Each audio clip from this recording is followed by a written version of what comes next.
All right. So I've put the poem I'm going to read you on the screen, so you can follow as I read it. Can people see that? Yes. Yes. Okay. This is a poem by a poet I like, Anglican priest R.S. Thomas. The Kingdom. It's a long way off, but inside it, there are quite different things going on. Festivals at which the poor man is king and the consumptive is healed. Mirrors in which the blind look at themselves and love looks at them back. An industry is for mending, the bent bones and the minds fractured by life. It's a long way off, but to get there takes no time, and admission is free if you will purge yourself of desire and present yourself with your need only and the simple offering of your faith, green as a leaf. The kingdom, of course, is the kingdom of God. And you would have picked up I think the references familiar from the gospel of the blessedness of the poor and the healing of the sick, the blind gaining sight.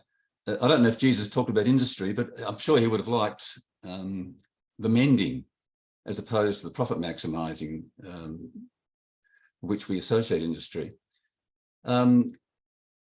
It's a long way off, yes, but perhaps not as long way as we think. It doesn't take much time, as they say. All it requires is imagination, a change of perspective, and certainly some selection of priorities. Bringing down to your simple needs and a simple faith. I guess that's what green as a leaf means about the trust of a child, perhaps the youth. But I've actually liked it for this evening because it really was about, which is about the environment. Let me read it again. You should always read a poem more than once. And then we'll move on with the business of the night. It's a long way off, but inside it, there are quite different things going on. Festivals at which the poor man is king and the consumptive is healed. Mirrors in which the blind look at themselves and love looks at them back. An industry is for mending, the bent bones and the minds fractured by life. It's a long way off, but to get there takes no time and admission is free. If you will purge yourself of desire and present yourself with your need only and the simple offering of your faith, green as a leaf.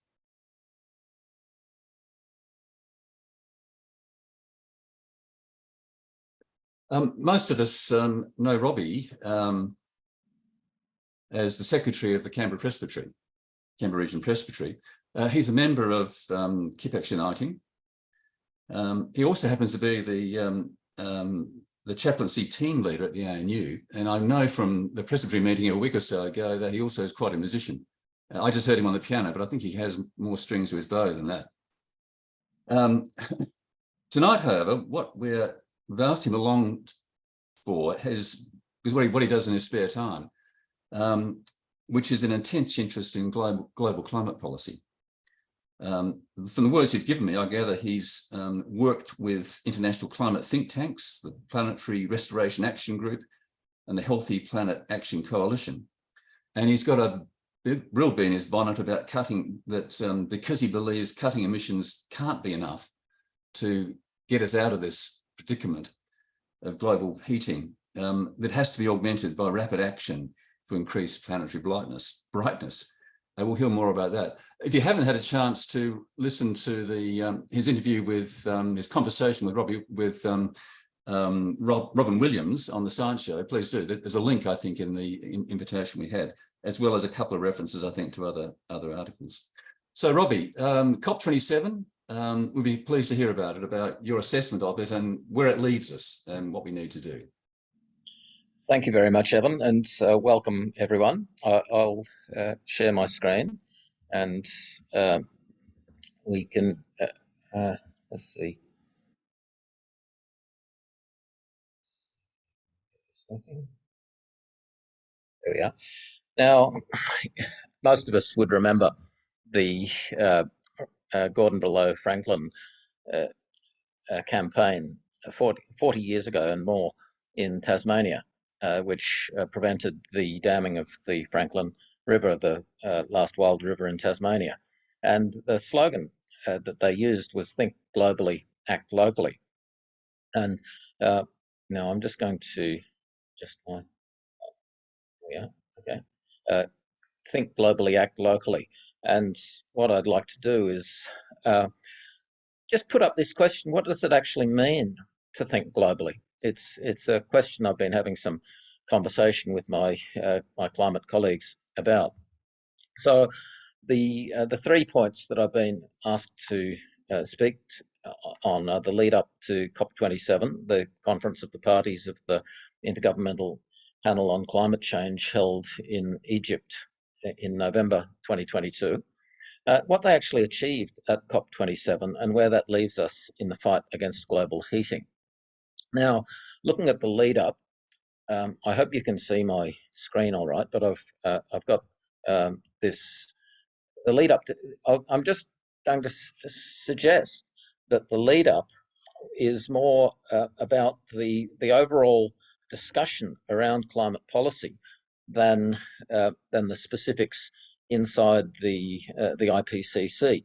And so, for example, we had this paper in November 2019, which showed the interlinkages between the various tipping points that are seen in the climate as temperature rises, and the domino effects have been proposed. And here we have another presentation of this this same data, but just showing the temperatures at which the tipping points kick in.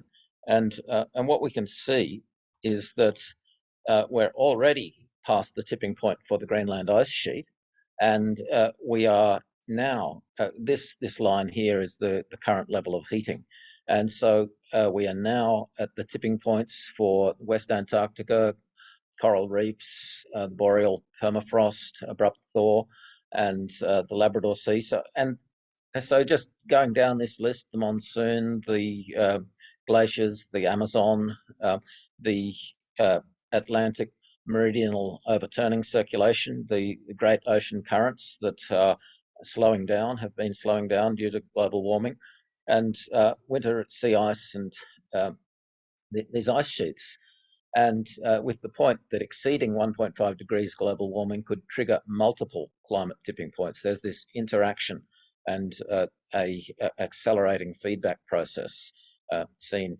And so I present this in using a wonderful diagram that the late Will Steffen of the Australian National University published 5 years ago. And it's, if we imagine back in the Holocene 10,000 years ago, when the climate was stable. And then as humans developed agriculture, the methane emissions from rice and cows started the global warming. So instead of what had happened over the last million years, bumping back into a new ice age, so we can see here the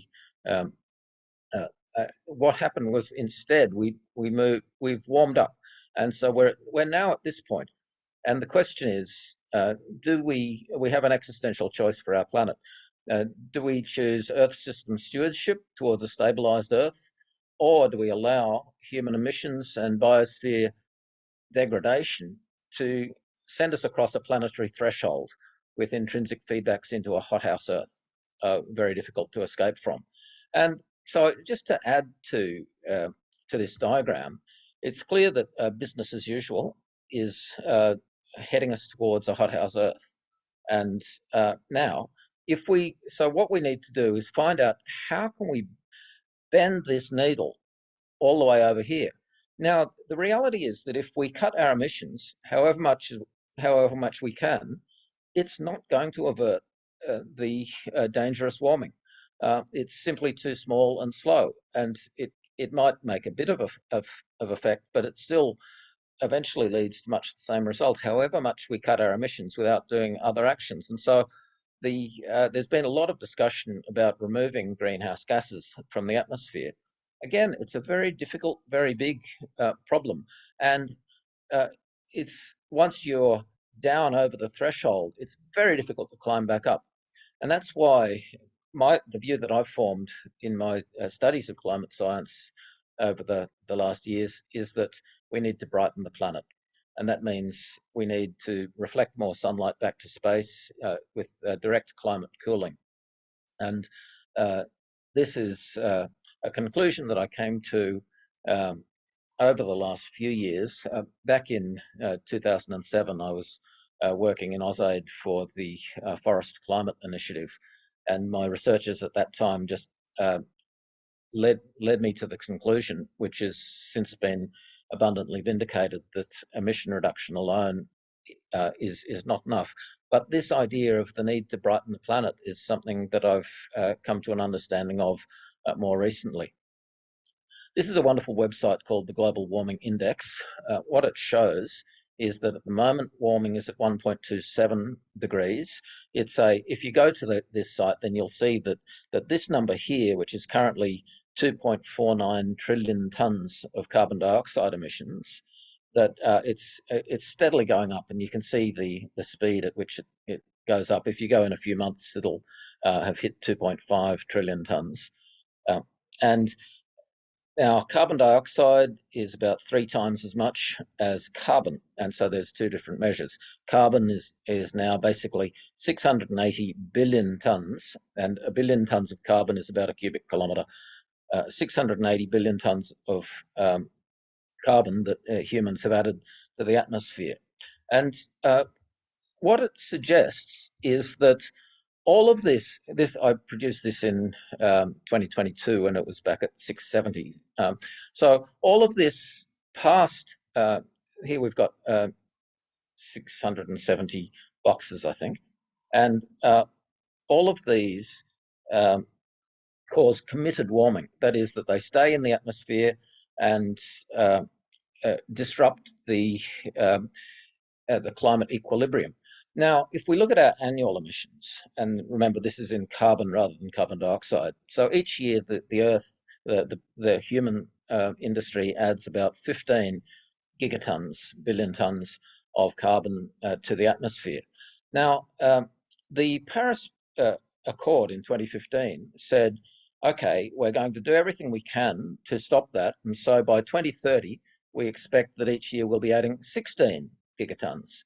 So we'll be adding more in 2030 than we did in 2015. If all of the pledges are met under Paris. And as we know, there are many countries that have either lied or exaggerated or just found it very difficult to meet their Paris pledges. And so it would increase annual emissions. And this is just explaining the arithmetic a bit more. Now, looking up the lead up to COP27, the IPCC published 6 major reports: the physical science, impacts, adaptation and vulnerability, mitigation of climate change, the ocean and cryosphere. The cryosphere is not about crying about the climate, it's about ice.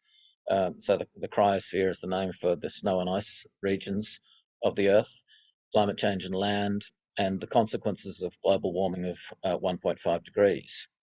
Now, my concern about these is that nowhere in any of these documents is there any recognition that enhancing albedo should be a serious policy proposal.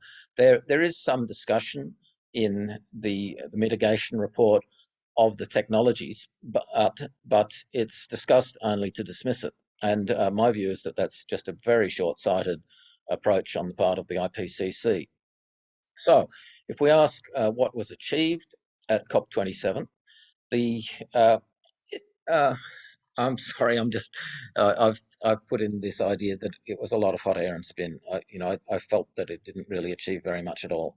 There was, from their website, they call it a breakthrough agreement on new loss and damage fund for vulnerable countries, and but not really doing anything to reduce the amount of loss and damage that vulnerable countries will experience, but rather just to seek to compensate them, which will be very difficult.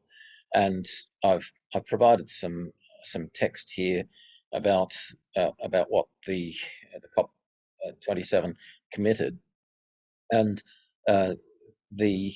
now they they delivered a package of decisions that reaffirmed commitment to limit global temperature rise to 1.5 degrees Celsius.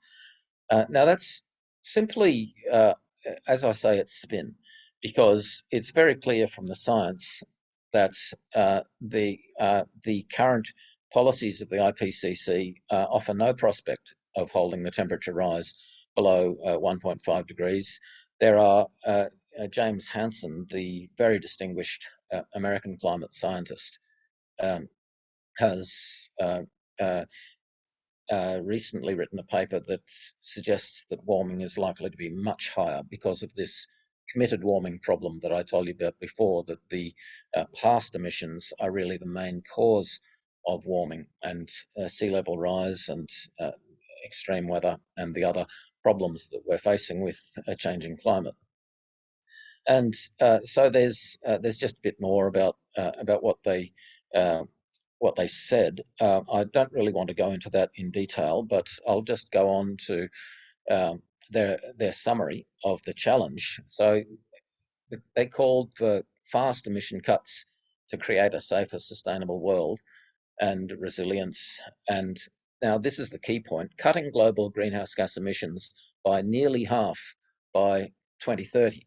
And we can see the challenges that Australia is having in delivering this result, with a lot of question about the practical feasibility, the economic impacts, the political context, and but most other countries are nowhere near Australia, so that's really most unlikely. And action required along numerous dimensions, except on albedo. So this albedo, the brightness of the planet, the amount of sunlight that the planet reflects back to space, is falling, and that's measured by the reflection of the Earth on the Moon. And the old moon in the new moon's arms has been steadily getting darker over the last decades, and it's a sign of the loss of snow and ice and other factors. As we reflect less light back to space, it's a major cause of the accelerating feedbacks of warming. So the big question: where does that leave us in the fight against global heating?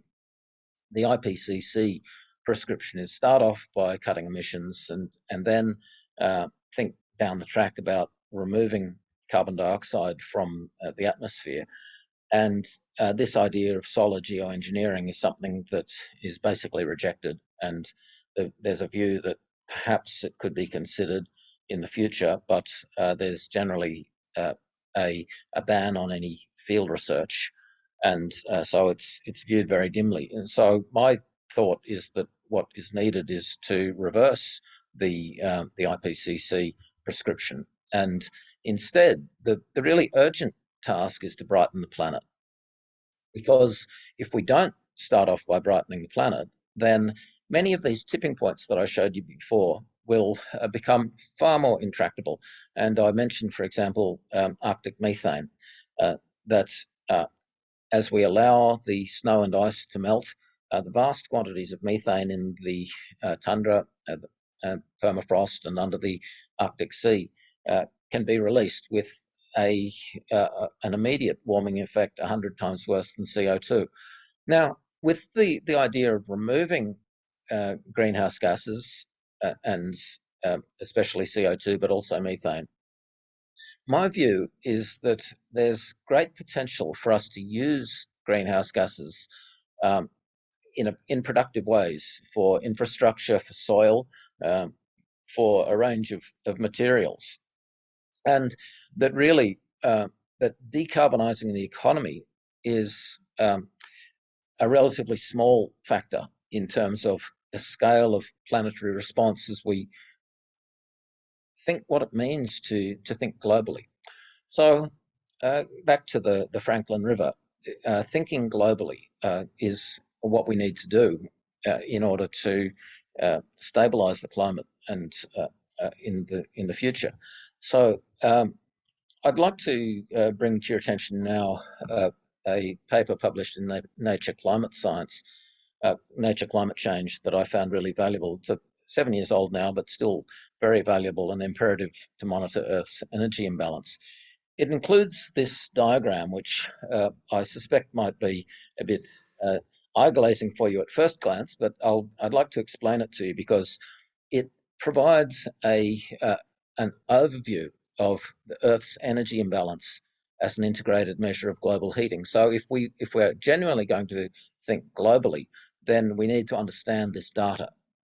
Now, what it is that on the left-hand side here, we see effective radiative forcing. Now, this concept of radiative forcing is a central concept in climate science. What it means is the imbalance between the amount of energy that comes into the Earth from the sun and then the amount that escapes back to space.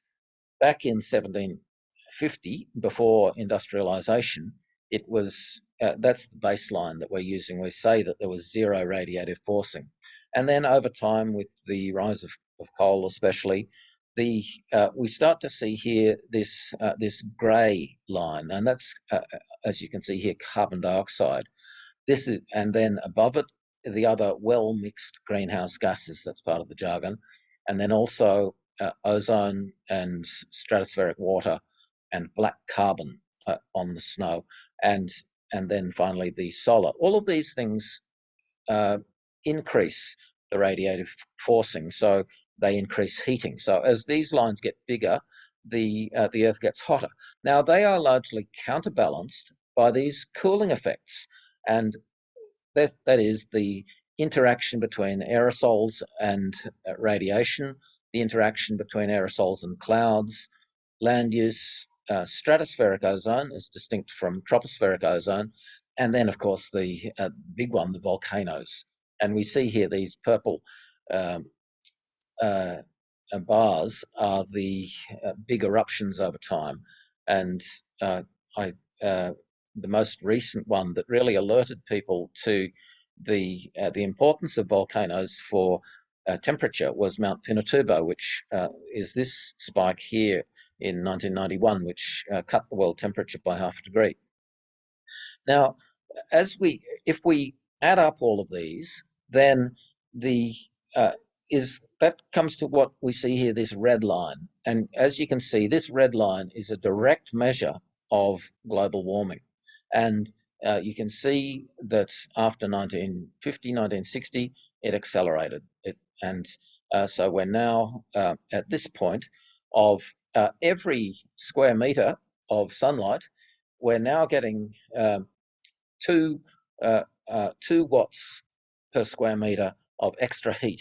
That's compared to 1750. So the question is, what does the future hold? We can see here that this big, I call it a slug, this great big slug of heating is carbon dioxide, which is the bulk of the problem of global heating.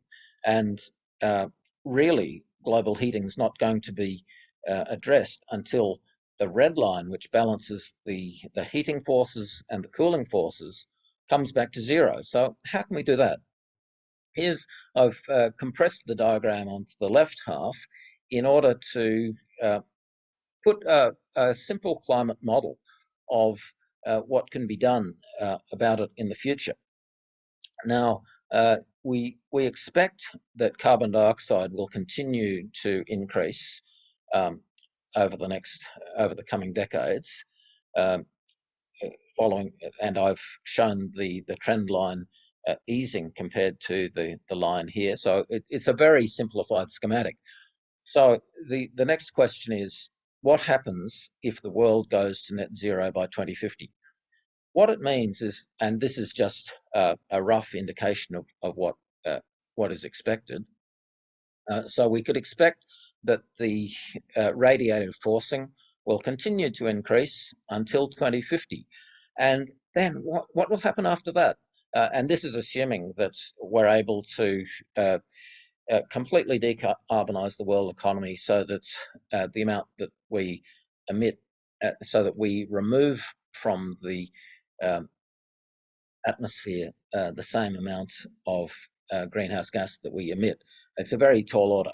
But I bring this question mark about what happens after that, because there's a concept in climate science called the net zero commitment, which says that after we achieve net zero emissions in 2050, that the radiative forcing will start to decline. But there are other scientists, and I think the other scientists are right, who say, no, it won't, that there are so many unknown factors and so many perturbations of the system that even if we did achieve net zero emissions, that the amount of radiative forcing would continue to increase. So this is why I say, rather than saying net zero emissions should be our goal, we need to change our thinking and think about net zero heating. And what that means is that these cooling factors that are currently offsetting the warming, that they need to expand. So it's very difficult for us to remove the excess carbon dioxide, like what I've shown here as future projections, is extremely optimistic in the climate science. So it's quite likely that that grey line will keep going up like that. But the question is, what can we do to balance the rising emissions? And this is where these technologies, geoengineering technologies to brighten the planet, come in. And the most well-known, but also most controversial, is called stratospheric aerosol injection, which is about copying the Mount Pinatubo eruption and adding sulfur to the high atmosphere, the stratosphere. There are a number of suspicions about this technology in terms of its possible side effects. So it's one that I would recommend considerable caution about. But there are others, and especially marine cloud brightening, and I'll tell you a bit about that. And so I'll now move to another way of presenting the similar data. This is a graph that's been produced by my colleague in the Planetary Restoration Action Group, John Nissen, with his with help from Doug Grant. And what it shows is that as was indicated in the tipping points diagram earlier, the tipping points are already activated and in the Arctic. And so in this space, as the temperature rises, so we're now sitting here at about 1.2 degrees, just below this 1.5 threshold. And the question is, what are our options? Now, the extraordinary thing is that if we just decarbonize the economy, then we're on track later this century for something like 4 degrees, which is an extremely disturbing and calamitous result for the planet in terms of sea level and society and economy and ecology. And the reason that that's so high compared to slower decarbonisation is that if we completely abolished coal, burning of coal, then there's a whole lot of sulfur that's in coal that currently goes into the atmosphere and helps to offset the heating that's caused by the CO2 emissions. So with just decarbonising the world economy, we're on track for a very difficult future. Now, the next options that John explores here, and these are discussed in more detail here. If we choose to add to our emission reduction the removal of carbon dioxide and equivalents, methane mainly, then we can expect a stabilisation around 1.5. Now, I fear that may be too optimistic, but this is with very large scale removals. And then by 2075, back to this safe zone of the Holocene norms. So the problem is that these tipping points that have been activated in the Arctic threaten a great deal of global disruption. And we've seen it in especially in the United States and Europe, the extraordinary weather. And I'm not sure what the Arctic effect on these recent tornadoes might be, but they're quite extraordinary events. And what's happened is that the because the Arctic has warmed, the jet stream is destabilized, and instead of staying cold, warm air goes into the Arctic and sends cold air down south, or various other unprecedented disruptions. And so the suggestion is that if we refreeze the Arctic, then we're able to bring planetary temperature down more rapidly than by any other means. So this is another graph which I probably understand better than you do, since I've studied it. But what it shows is that if we when scientists model the possible effects of solar radiation management, that and this is just looking at, as I was saying, at stratospheric aerosol injection, sulfur dioxide. And so there's a lot of question about whether this is even feasible. But just say it was, then if we follow this blue line and add 20 or 30 million tons of sulfur dioxide to the atmosphere every year, then by 2070, we can bring the planetary temperature down below 0.5 degrees. Whereas the current IPCC optimistic path is for very steady warming. So this question of the need to shift policy is quite important. I mentioned marine cloud brightening. These are the vessels that Professor Stephen Salter of the University of Edinburgh has designed.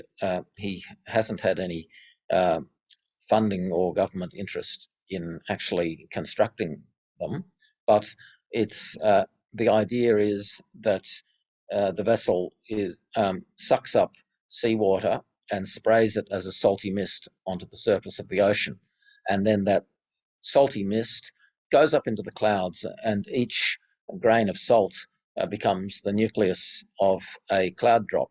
And then, because it's got the salt inside it, it's much brighter, reflects a lot more sunlight, and cools down the ocean beneath it. Now, in talking about thinking globally, I'd like to share one of my favorite maps, and this is with the Earth with Antarctica at the center and the main ocean currents showing.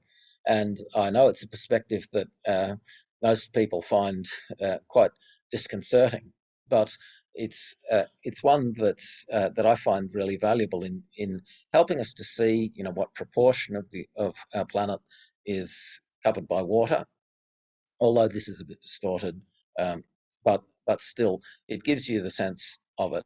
And so, if we did choose, for example, to conduct an extensive marine cloud brightening program in the Southern Ocean around these great currents that circle Antarctica, then we could refreeze a lot of the sea ice around Antarctica, and it just creates quite a difference in the amount of reflection, and importantly, it cools down these currents that are coming out of Antarctica. And when these currents are warming the Pacific Ocean off Australia, and it's that warm water in the Pacific that is the source of cyclones. And so if we cool down Antarctica, then we can reduce extreme weather in the temperate zones. And thinking up here in the mid-Atlantic, if we were able to use marine cloud brightening to cool down the surface water in the central Atlantic, then these terrible hurricanes that are whacking into America would, instead of being category 5, they might be category 2. Instead of costing $100 billion, they might cost $1 billion. So it's an idea that really should be properly investigated.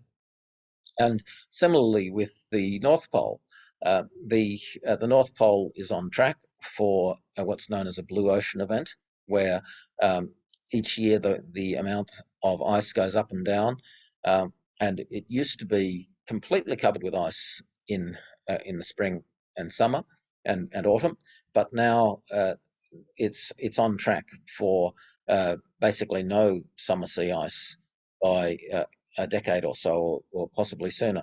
So similarly, if we refreeze the North Pole, then it's cools down the the whole region. These are just very simplified descriptions to just show some of the thinking of what's actually possible as a way of responding to climate change. This is just a map of the hurricane and cyclone paths, just showing that if we cool the ocean water in where the hurricanes and cyclones and typhoons are forming, then we can significantly cool the planet. People may have followed the horrendous hurricane. I don't know why there's not more hurricane paths over Africa, but maybe the cyclones that are currently hitting Africa. This last one, it wandered around the Indian Ocean for a month before slamming twice into Mozambique and other countries. It's been a major catastrophe. So, in summary, my view is that the mainstream climate action movement wrongly sees emission reduction as the primary strategy to address global warming, but cutting emissions can only have a marginal effect on the climate. And so we need to accept the moral case to reduce warming by enhancing planetary albedo. I'd like to go on to comment on these issues. I should check how I'm going for time. How are things, Evan? Uh, uh, so, looking at the context of this political debate, Greta Thunberg has described all geoengineering schemes as attempts to manipulate the Earth with the same domineering mindset that got us into the climate crisis in the first place.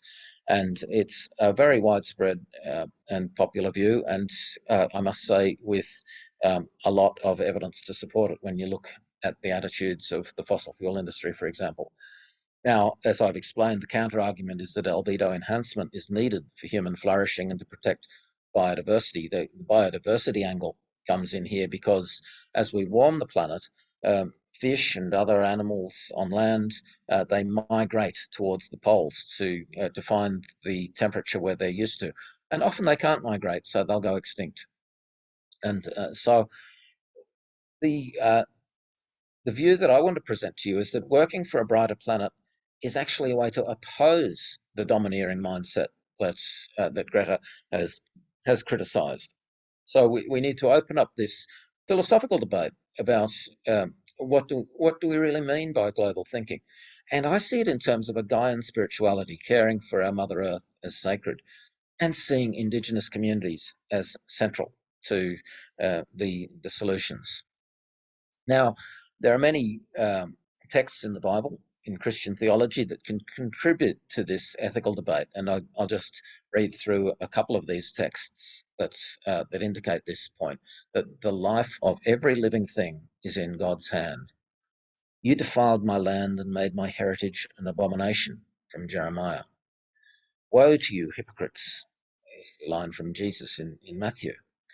The truth will set you free, John 8:32. The whole creation is groaning as in childbirth, Romans 8:22. God is love, 1 John 4:16. The day of the Lord will come like a thief, and then the heavens will pass away with a mighty roar, and the elements will be dissolved by fire, and the earth and everything done on it will be found out. And really my favourite line is this one from Revelation 11:18. The time has come to destroy those who destroy the earth. Now, working through the moral implications, enhancing planetary albedo through solar radiation management could mitigate serious climate risks such as sea level rise, biodiversity loss, extreme weather, and systemic instabilities. Limiting these effects of warming would prevent avoidable suffering and enhance planetary security and stability. Opponents of new brightening technologies appear not to have thought this moral balance through sufficiently. Just last week, David Spratt published an article that I shared with you, IPCC, a gamble on Earth system failure. And David correctly states that the IPCC has really lost the plot, that they've incorporated business risks of failure to the Earth system that we wouldn't accept in our own lives at that sort of risk level. And So net zero 2050 is not a soundly based policy aim, but an appalling gamble with existential risk. But I have to disagree with David in his conclusion that he says what we need to do is support the UN's acceleration agenda for net zero emissions by 2040, phasing out coal by 2030, and blocking any extraction of new oil or gas. And he says that this shows that Australia is way behind where we should be. But the problem is that this proposal for such deep emission cuts has simply no chance of being implemented. And my concern is that it actually works against the result of planetary cooling by fostering an opposition to the needed albedo responses. Because people say if we increase albedo, then that just gives us a get out of jail free card to keep emitting. Now it's not really a valid argument, but it's one that's widely seen as quite plausible. And so the issue is that we're going to keep emitting regardless of what anybody in the climate action movement does. And so we need to understand that reality and see the risks of Earth system destabilisation that we need to address. So a few key points. Action to cut greenhouse gases can't affect temperature or weather for decades. Preventing global warming by carbon-based methods alone is not feasible on a climate-relevant timescale. Brightening the planet, for example, by refreezing the poles, could have rapid effects to reduce weather extremes. Global governance systems for climate technology could minimise risks and bring benefits for prosperity and peace. Without higher albedo, tipping points are expected to be breached quickly, with serious social, economic, and environmental damage. Methane from permafrost tipping points alone could swamp greenhouse gas cuts. And so the real alternatives are brightening the planet or accepting global warming. Now, so the problem is that opposing action to brighten the planet means allowing warming. And that stands as a scientific critique of widely accepted ideas in the IPCC and in NGO documents. So doing nothing to reverse the current loss of planetary albedo fails our duty of care to our common future. Cutting greenhouse gases is expensive, slow, risky, and difficult. It faces powerful opposition. The technical, political, and economic challenges make emission reduction impractical and risky at the global scale that's required. The short timescale for needed action is created by the need to safeguard against tipping points. And so methods such as marine cloud brightening, also I haven't discussed it yet, but mirrors to enhance Earth's reflectivity. Just building mirrors that reflect sunlight back out to space is an extraordinarily effective potential method to help cool things down. The economics is that our climate actions should be assessed in terms of this concept of cooling return on investment. That means if you're going to subsidise an action for climate-related reasons, then the amount of subsidy should match to the effect on temperature. And this gets back to the concept of radiative forcing that I illustrated earlier. And this is a way to consider the economic concept of opportunity cost. But if we choose to do one thing, then we're choosing not to do something else. And sometimes that other thing could have far better value for money than what we choose to do. So it's generally agreed that brightening the planet can't substitute for cutting greenhouse gases, and that's the main reason. There are two main reasons for that.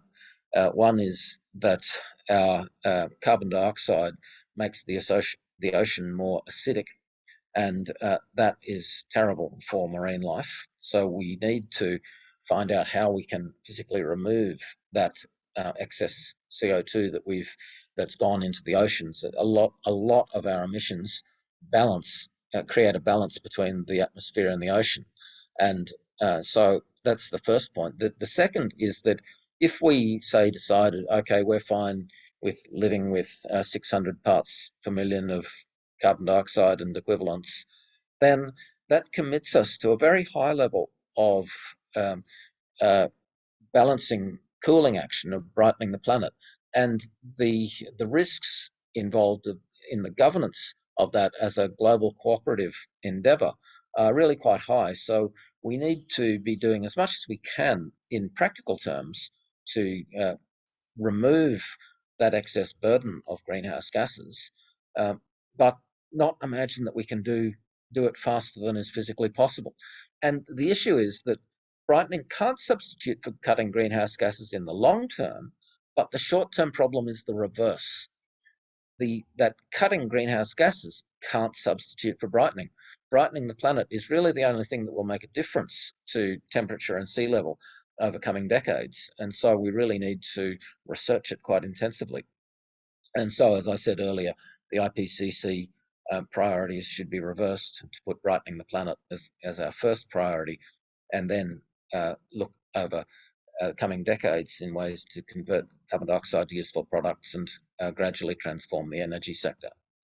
So I'd like to see a discussion around how this sort of work could be governed, because I think one of the other big risks that has been identified is that when the UN does nothing about this work, that there's a significant risk of national governments taking the matter into their own hands and deciding that they will implement cooling technologies unilaterally.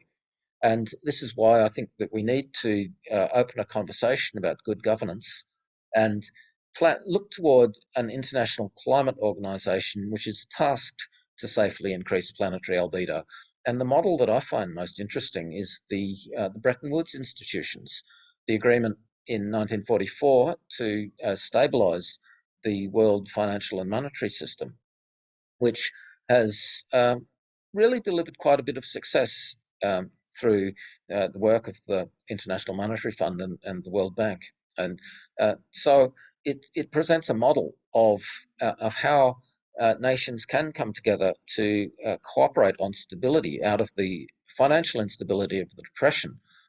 There was the ability to provide a sound finance, and similarly, we need a sound climate basis to assess and deploy climate technology in a transparent and inclusive way, basic principles as a forum for practical agreement to build confidence and stability and security, and shifting the climate goal from net zero emissions to net zero heating.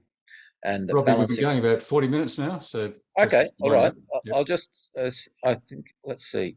I'll just one more slide. So, in terms of the ethics here, our beliefs and our values are central to social legitimacy of governments. Rapid policy change is possible when leaders are convinced that the ideas they previously saw as morally good are actually deficient, and that ideas they had been taught to fear are actually safe and necessary. And the problem that we see in climate is that complacency and confusion about these moral issues is allowing inaction. There's a high risk of dangerous tipping points that continues to grow, and emission reduction is simply not enough. So we need to brighten the planet. Thanks very much. I'll leave you with that final picture from the Franklin River once again. And as it says here, you have entered Aboriginal land. This vision of the centrality of Indigenous wisdom to what it means to think globally and act locally has been a part of the environment movement for decades, and it's something that we really need to consider in our current context. Thank you. Okay, thanks, Robbie. Thanks for that. I'm sure there are many questions people have from that whirlwind tour, Robbie. Could you raise your hand? And I'll actually put us on gallery view so I can see you. So I've got questions from Bill Bush, from Jeffrey Byron, and Luke Keenan. So Bill, do you want to kick off? Unmute, mate. Mary's unmuting me.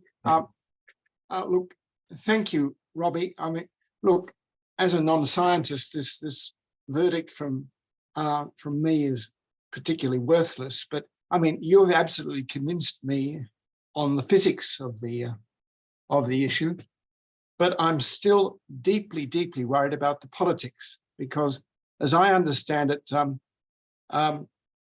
global geoengineering has been the subject of intense discussion by the fossil fuel industry for the better part of 30 or 40 years. And that people like Edward Teller, who are notorious climate change denialists, supporters of Star Wars and things like that, have been in the Heartland Institute, the Cato Institute, are pushing for geoengineering. So I must say that I would be just not convinced that if there were a consensus, an international consensus to actually increase the albedo over the poles, that this wouldn't be used by the fossil fuel industry to carry on as normal, to continue increasing its emissions. And so the fragility of the situation, if these albedo reducing or increasing albedo effects are to continue to reduce, to increase the radiance from the Earth, suddenly ceased because the mechanisms were not maintained, you would have a stratospheric explosion of the of temperatures on the Earth that would indeed lead to the worst possible scenarios that you're trying to avoid. I guess this is my political fear in what you're proposing. Yeah, there's a couple of points there, Bill. Firstly, there is no funding from the fossil fuel industry for any of the work on geoengineering. There is strong interest in the fossil fuel industries in carbon dioxide removal, and so there are various technologies such as enhanced oil recovery that are a fair bit of money. This is carbon capture, utilization, and storage. And so your initial, while there have been occasional expressions of that view, the reality is that the right wing is essentially in complete denial about climate change, and they tend to see geoengineering as, if they advocated for geoengineering, then that would entail admitting that climate change was real.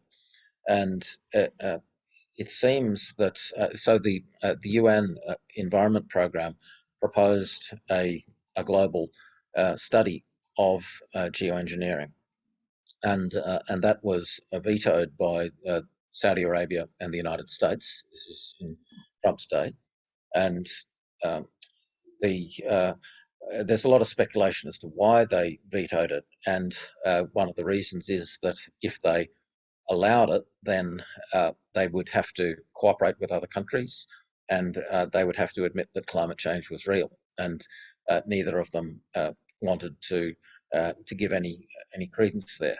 So then the second point raises the concept of, which is known in the academic literature and popular literature as moral hazard. That is, that if we do brighten the planet, then that enables fossil fuels to continue emission. But what I would say in response to that is that the rate of fossil fuel usage is not particularly dependent on our climate policies. We've seen all of the growth in renewable energy has been additional. We've seen our energy demand just continue to increase. It hasn't displaced any fossil fuels to date. And so but the further problem with this moral hazard logic is that what we really need to be looking at in terms of a comparison is the scenario with a brighter planet versus the scenario without a brighter planet. And as I've explained, it's very clear that if we don't do anything to brighten the planet, then we face major, serious tipping points that will interact with each other, that will accelerate, that will completely destabilize the world system. So we're guaranteed to have catastrophe if we do nothing. And I think avoiding catastrophe through a well-governed albedo program would be very difficult. But it's really the only thing that I see as a source of hope, because it's very clear to me that if that without that action, we do face, for example, a world without beaches in this century, a world without all of our port and coastal infrastructure, hundreds of millions of people who live in low-lying lands forced to move as climate refugees. It's likely that the speed of the melting of Greenland and Antarctica will be much faster than the IPCC models predict. The climate science indicates that the IPCC models have just left out major important factors. And so we are facing a much more rapid and bad global situation than has been accepted. Like the way the IPCC models work is that they say if we can't measure it, then it's nothing. But that's just completely untrue as far as climate. There are unknown unknowns. That Greenland has got 7 meters of sea level stored up. Antarctica has got something like 70 meters of sea level stored up. And if there was a sudden collapse of those massive glaciers, then we do face major risks. So thanks very much for your question, Bill. And Evan, if we can go to the next question, please. Yeah, Jeffrey, would Jeffrey like to ask us his question? Jeffrey Byron. And if I can ask Jeffrey, if you could introduce yourself. Yeah, I'm Jeff Byron. I'm trying to turn on my video. It doesn't seem to be. Oh, I know what's gone wrong. I've got the camera plugged in. Sorry about that. You just have to take my voice.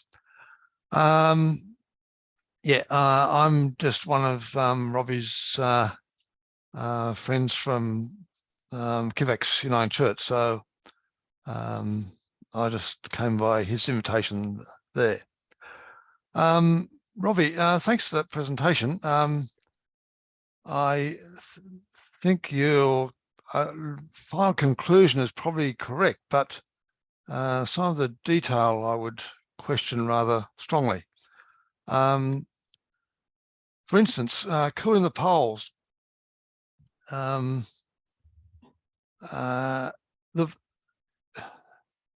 you suggesting putting your cloud making things near the poles? Is that the idea? Or? Look, I think what is needed is an agreement on governance of methods to enhance albedo. And these sorts of questions of what's the best way to do it need a really strong research program. And so, because yeah. Look, the poles. Can I just say quickly? The poles already have a very, very, very high albedo. The ice gives you a much higher albedo than you'd get by, some sort of clouding over the top of it. In addition to which, they don't get a lot of warming radiation from the sun because the sun is shining onto them very obliquely. There's a couple of mistakes there, Jeff. Well, yeah, but the poles are actually heated more by the circulation of the fluids of the earth, not by the direct sunlight. It's surprising that in the summer there is more sunlight falls on the North Pole than the equator. And that's because the North Pole receives sunlight 24 hours a day, while the equator only gets 12. The same thing doesn't apply to the winter, of course. Well, you get the exact opposite. And the other thing is that in that summer, when the North Pole is getting more daily sunlight than the equator, Also, the ice sheet, sorry, the sea ice in the Arctic Ocean is melting, and when the sea ice melts, when you have sea ice, it's fairly white, but when you have water, it's black.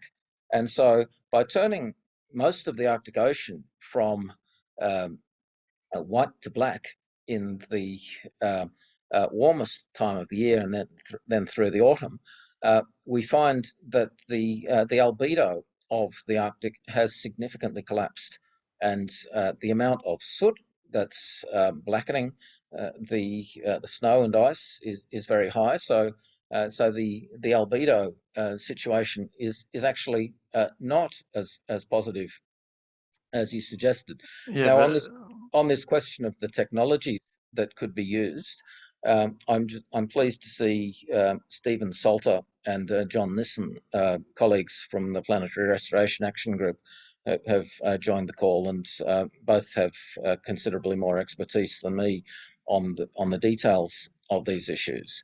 But for example, the cooling of the ocean currents that flow into the Arctic Ocean in the North Pacific and the Gulf Stream would have a significant impact. Now, John Nissen is of the view that even that is not enough to prevent the serious instabilities that we are seeing, and that that stratospheric aerosol injection will be necessary in a similar way that chemotherapy is necessary for cancer. So there are many of these medical analogies that we could discuss. But yeah, thanks very much, Jeff. Great questions. Can we go then to Luke? Luke Keenan, would you like to give your question, please? Yes, sure. And I'm in much the same boat as Jeff. That I'm friend from Kipax with Robbie, and my camera is not quite working, so I'll also remain a name and a voice. Thanks. My question, I suppose, was really just how optimistic a view you think this is, Robbie, socially, in terms of I can see it taking quite a considerable amount of effort to convince just the general public to adopt this view. In terms of, I can see it being almost as a we've put so much energy and expense into convincing the public to support the reduction of greenhouse gas and the reduction of global warming.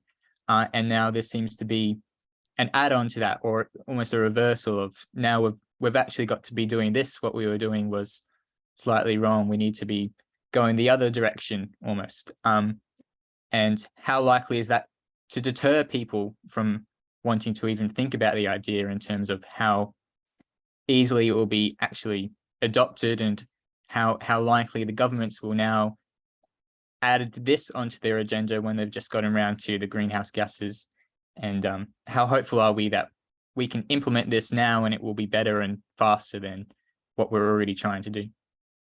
That's a great question, Luke. And what we've seen, as I mentioned, is that this whole topic has been excluded from the policy recommendations of the IPCC and COP, the COP process. So there is quite bitter political opposition within the climate action movement. Now, my sense, and furthermore, there's very little coverage of this question in the media, and so I imagine that a number of people here would have found much of the material that I've shared to be quite new, and also quite discombobulating. Now, Luke, you commented that to the effect that emission reduction reduces global warming, but the reality is that, as I explained or tried to explain, it just doesn't. That global warming will keep going. It will hit tipping points. Those tipping points will be mutually reinforcing, and they will totally swamp anything that we do in emission reduction. It's a bit like if you're living next to a river and you've got a 5-meter levee, and you've never had a 5-meter flood, so you're okay. And then along comes a 10-meter flood, and your 5 metre levy is completely useless. And that's what we can expect to happen with our work on emission reduction. That is, unless we build the levy up to the level that's needed to address the likely flood, i.e. the range of tipping points, then we really do face great barriers. Now, on the optimism question, I would say that what we're talking about is a paradigm shift. Now, we can see the range of paradigm shifts. Oh,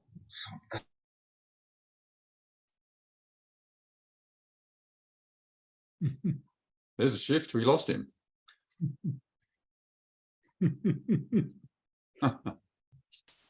I'm sure he'll get back to us.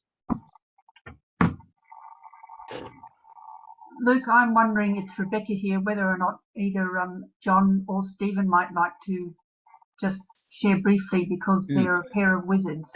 I've had a great joy of working with them on the last year or so. That's certainly all right with me. Okay, well, please. I've got a very quick point to make. There's 40 times more CO2 in the oceans than in the atmosphere. And there's an equilibrium depending on the vapor pressures of the two.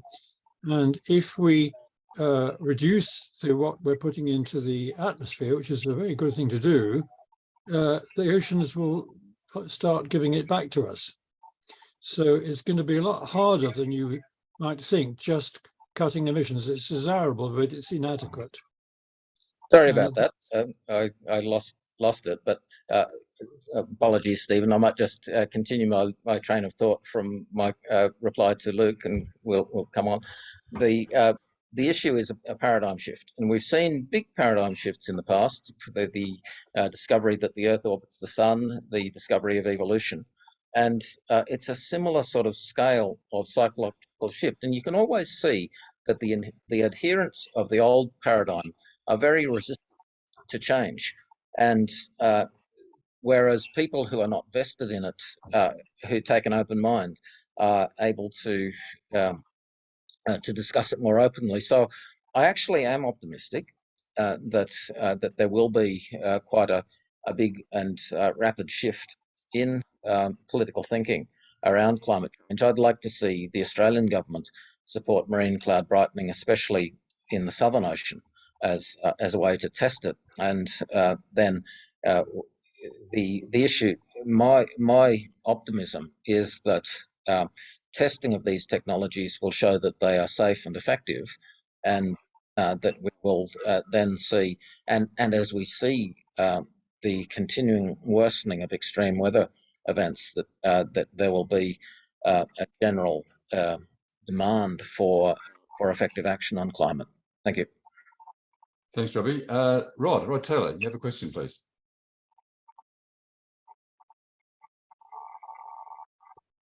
Unmute, please, Rod. You're on mute.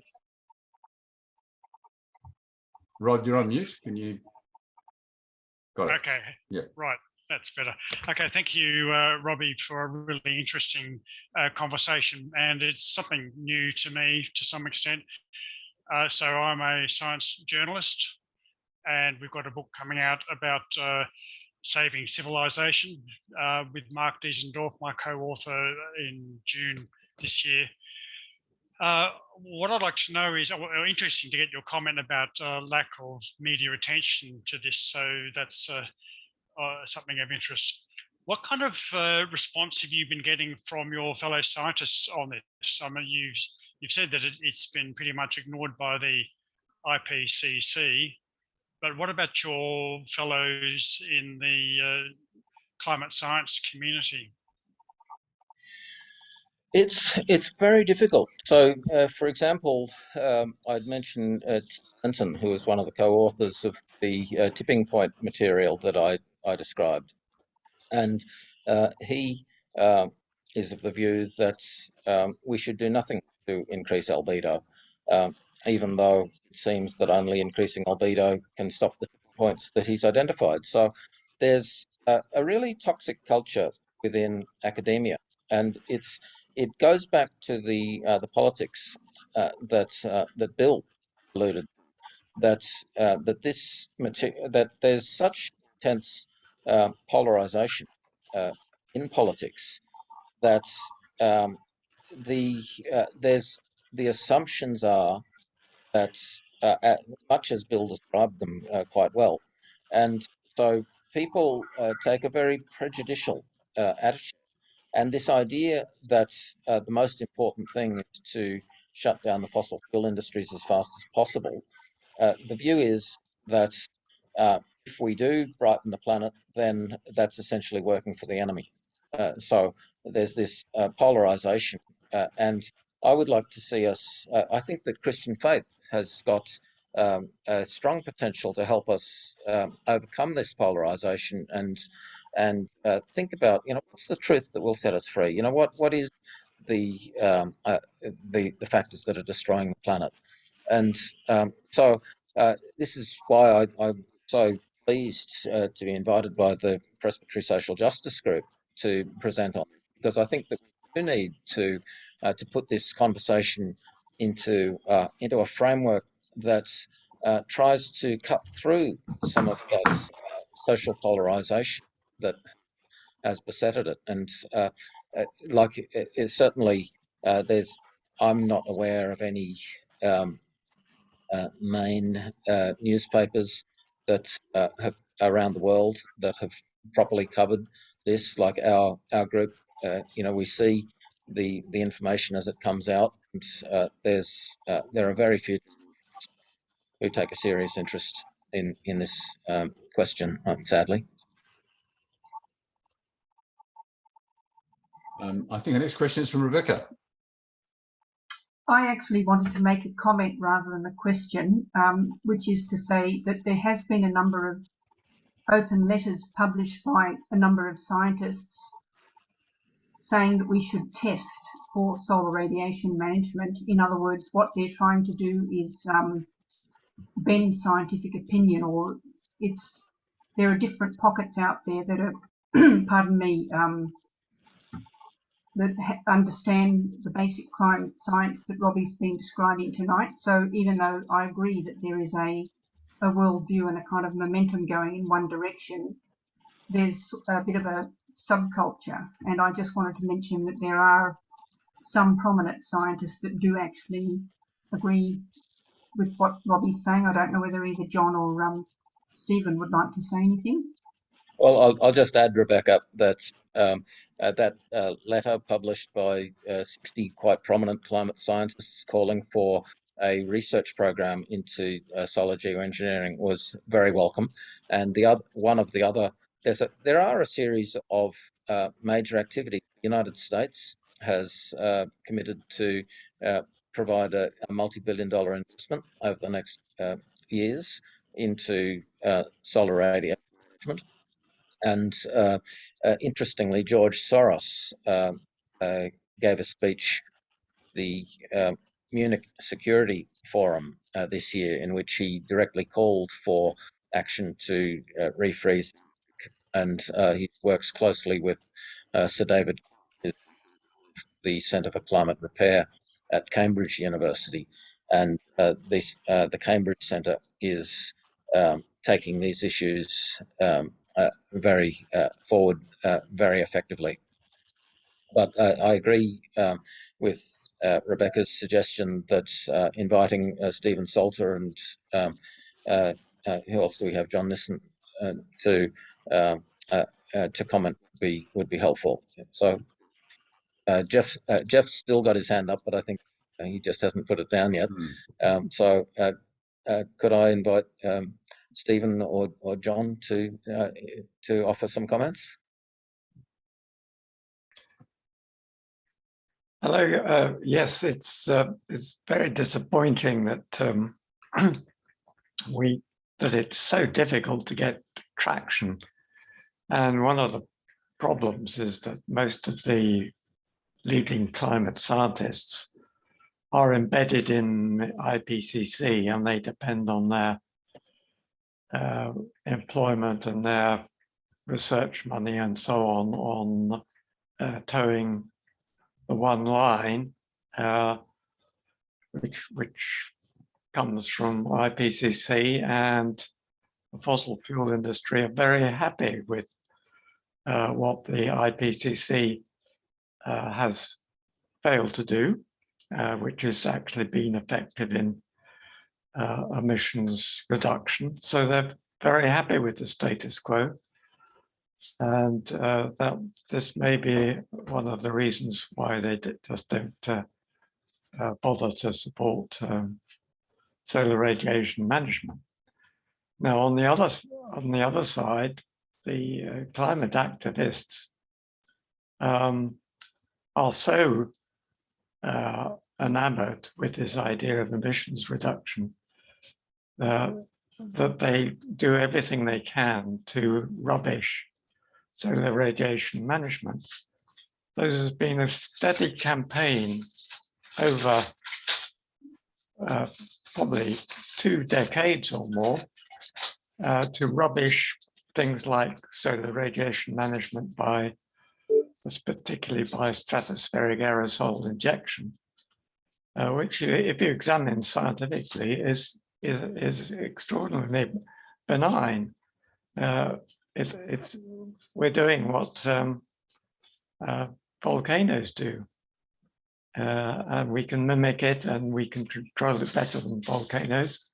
So we can put it up at an altitude which gives a limited lifetime to the SO2, falls out of the atmosphere, and that prevents it doing any harm to the ozone hole or do any warming in winter. So we've got totally good control over what we do. It does require some research in actual deployment to optimize the deployment and make sure that when and how you do it is appropriate for the existing conditions of the atmosphere. So you're not going to make anything worse by accident. So that's really where all our research should be, is on optimizing deployment of something that is absolutely necessary. Thanks, John. Look, let's move on to Stephen. Your communications broke down for a short time, and I did say something there which maybe everybody else heard. What I said was that the oceans have 40 times more CO2 than the atmosphere, and that if you reduce what we're putting into the atmosphere, if you try to reduce the atmospheric concentration, CO2 will come back out of the oceans, like not as fast as champagne, but nevertheless, it's got plenty of time to come out, and it will stabilize at the highest point we've had. Okay, so this is a very serious problem about the fact that something that's desirable is actually inadequate. The paper about this is published by work done by Lawrence Livermore Laboratory, so it's really quite a lot of sound stuff about the balance of CO2 between the ocean and the atmosphere. As far as marine cloud brightening is concerned, I disagree with John about whether we could do the Arctic with marine cloud brightening. I think we can, but we need to find a bit more about how the amount of energy coming in with wind and current to be sure about it. An advantage of marine cloud brightening is that it has a very short life. It really lasts there until the next rain shower, so it's a few days. But this means that you can choose where and when you do it, and you can choose when you want to stop doing it. So we can target particular El Nino events or hot blobs that they've been having off New Zealand, and we can learn where we should and where we shouldn't do it to get particular results, like reducing the ice melt or moderating typhoons and hurricanes. It's also very, very cheap. The reason for this actually is that the energy that you reflect from a single cloud drop depends on the solar input and its life and its projected area. But that is very, very much larger than the energy you need to put into the creation of the condensation nucleus on which it grew. That's just the surface tension and the surface area of your nucleus. So there's many millions of times difference between what you're reflecting and how much energy you need to put in. And when you then try and work out what it's going to cost, you can base this on heavy goods machines and the power per kilowatt and what mass production ships cost. I think the situation is that the overall cost of these technologies is orders of magnitude less than the investment that is planned to decarbonize the world economy. And it's really less than the football transfer fees to solve the whole problem. Like I explained this to a friend that, you know, if we're talking about worldwide $20 billion a year, he commented that that's nothing in the scheme of things. And so essentially what's required is the strategic vision. And that's what's missing at the moment. And my hope is that scientists like Stephen are able to engineer. I'm sorry.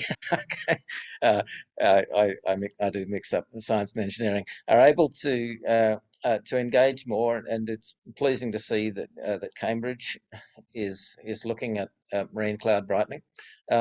But now, Evan, I know we've just got 5 minutes to go, and I'd like to wrap it up now. I promised people 9 o'clock. So, are there some final comments from you, Robbie, or anybody else who hasn't spoken yet?